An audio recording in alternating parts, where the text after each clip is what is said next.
guys, it's Jonathan here from PlayGuitar.com. And today we're talking about some fun things that you can do with the Capo. And what we're going to do is change it up a little bit. Normally people talk about using the Capo at like the 2nd fret or the 5th fret or whatever, and that's cool, but you don't often hear people talking about or using Capos on some of their strings. I actually recently saw Phil Kegi play, which is fantastic, and he was going at it with 2 Capos, doing all kinds of crazy things, but really when you can really get quite creative with it. But what I'm going to do today is we're going to Capo here, where I've got my Capo on, coming up from below the fretboard. Normally you put it on from above just because it's easier to manhandle, right? But I'm coming up from below here, and you can see that I've actually left my low E string, the 6th string, completely alone. Okay, it rings free. And when you position your Capo, make sure it's not bumping into the string or anything like that. And this gives me a really nice kind of a range, right? Because then I can use my open chord shapes. Like this is a D shape that I'm doing here, but it's actually an E because it's been bumped up 2 frets, 2 semitones or a whole tone. And of course now I still get my low open note, but I get that kind of higher pitch in the chord too, so it sounds really nice.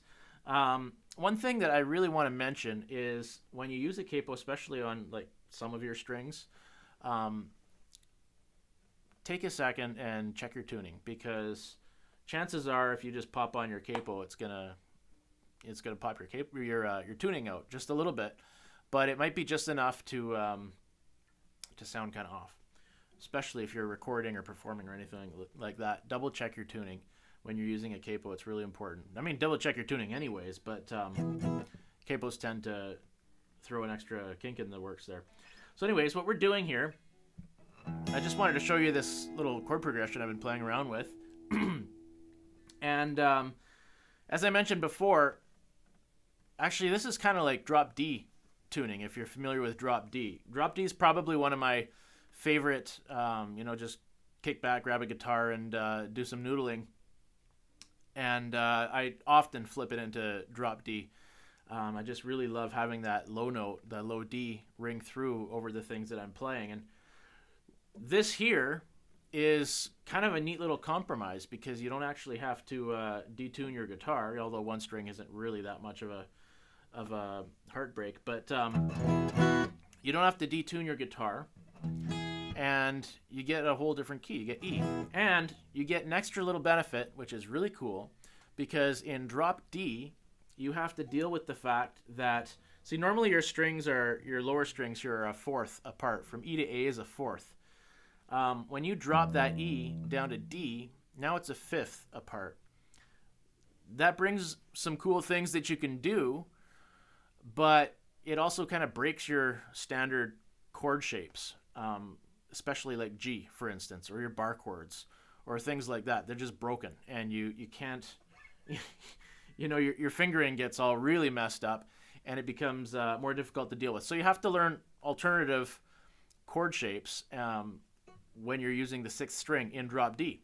Not so with this particular tuning. You still get that beautiful low note ringing through, but you can see my G works just fine. Of course, it's not a G here, it's an A, but the G chord shape works just fine.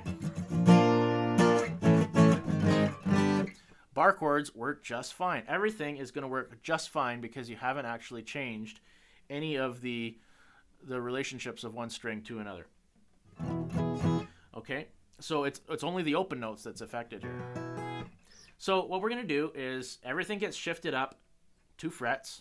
So this D chord shape is actually an E now. Our A chord shape, which we'll use, is actually a B now. And the C is actually a D now. And, the G is actually an A now. Okay, but I may refer to them as a G. I'm referring to the chord shape because, it's kind of how my brain works. But in actual fact, that's an A. Okay, so we got just your average D shape you know, starting 2 frets up from the new nut, which is the capo. 4th fret. I'm not going to go through these in supreme detail here. I was just doing some picking stuff over top of that.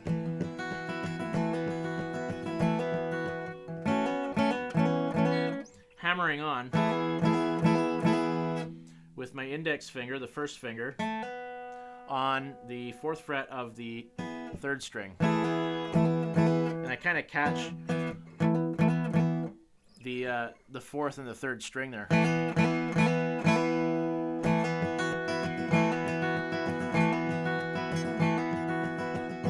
Look up my YouTube video on the D thing if you want to learn more about that kind of strumming pattern. But anyways, we got that D, then we go to an A, A9, A to A9. Now I'm using just my index finger, just my 1st finger to make that A. And then I go to the A9 with my 1st and my 2nd finger.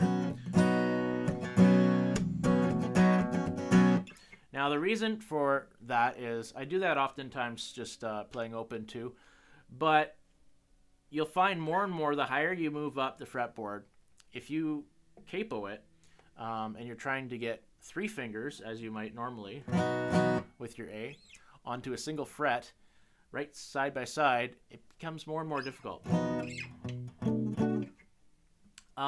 So I just do a bar, little mini bar, partial bar. With my index finger there.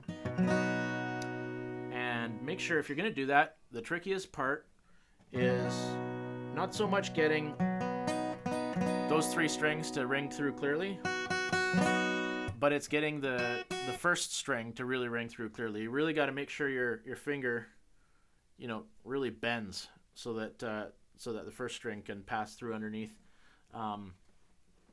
without being deadened by your finger. And of course A9 is just 1st and 2nd fingers on the, let's see, we're on the 4th fret, 3rd and 4th strings. And then we're gonna step up. It's on the 5th string. Okay, so we go from open 4th fret to 5th fret. And then we got our C, which is a D. And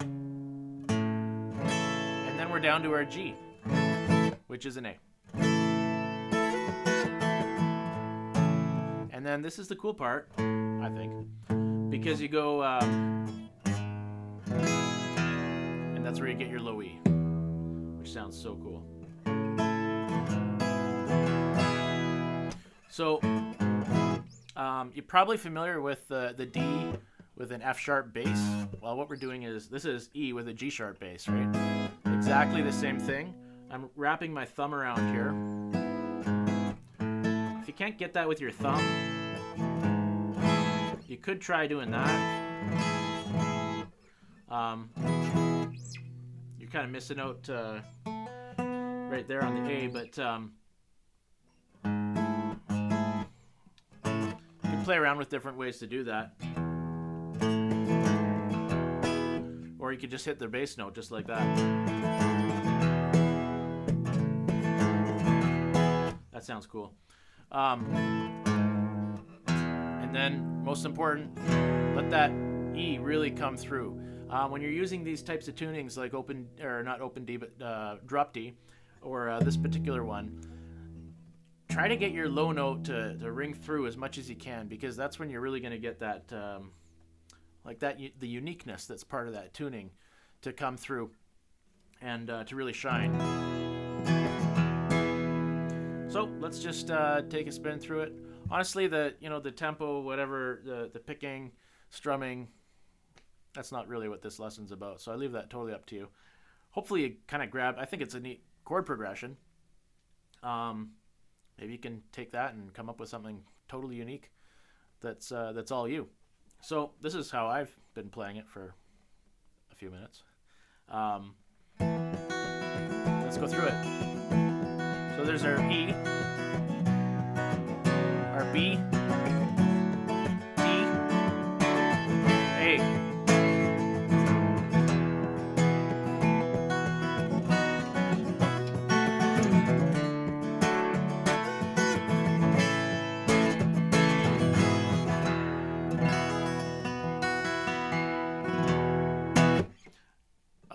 sorry, I threw some extra things in there.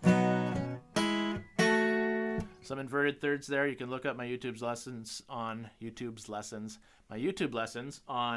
inverted thirds and the fun things that you can do with that. I won't explain it too much, except to say that we're going here from the A, 5th fret, 2nd string, and 6th fret, 4th string. And then we're going to 7th fret, 2nd and 4th strings. So that's a fun little riff that you can throw in there. And I really like doing that riff too, actually. And all it is taking my 3rd and 4th fingers, oops, and sliding them up 2 frets.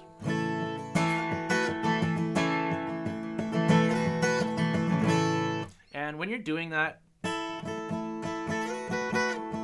just try to emphasize those strings rather than, you don't want to strum through the whole thing. It just loses it. So there you go, a couple little bonus riffs thrown into you for special effects there.